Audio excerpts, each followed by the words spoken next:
Welcome back to Graffys Game Day video Hoopla. A little bit of a recap from last Sunday's contest against last year's champion team Bendigo.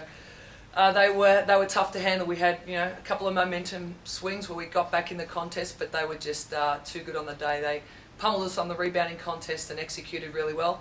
Our focus now turns to this Friday against Adelaide, who we played 2 weeks ago in Adelaide on the back of a double against West Coast. We were ahead at halftime by 1 point. It was probably some of our best play of the season to date. They're a great rebounding team. They're high intensity. They've got 4 players that have played previously in Olympic games. So we're going to have our hands full, but they're 2-2 this season. We're 1-3. We're really confident that we can make some adjustments from the last contest and really modify and adjust to the way we've been rebounding the basketball. So that's the plan. Now to the Hoopla board. So previously we've talked about some offensive things.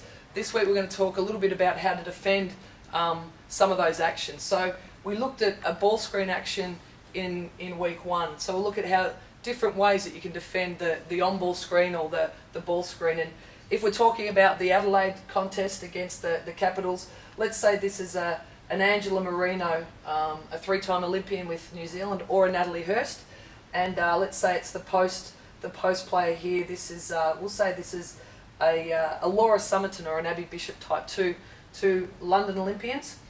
Often teams will have their shooters in the corners. We've diagrammed this play previously. So when the ball screen happens, so now we're going to talk about how to defend it. Here's the ball handler, a screen from a big post player to try and open this player up. With someone like an Angela Marino type or a Christy Harrower type, some teams will say we want to try and get the ball out of the point guard's hand, so they'll look at a trap scenario. So in this instance, the defender on one sends the player into the ball screen.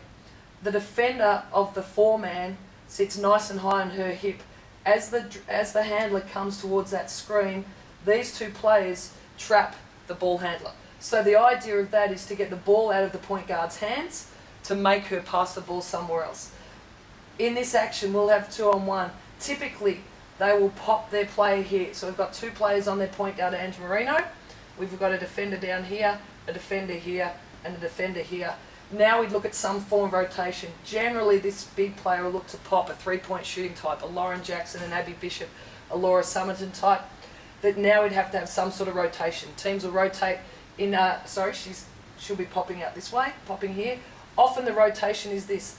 The next big player will rotate to here. The person in this trap will rotate back to this other big.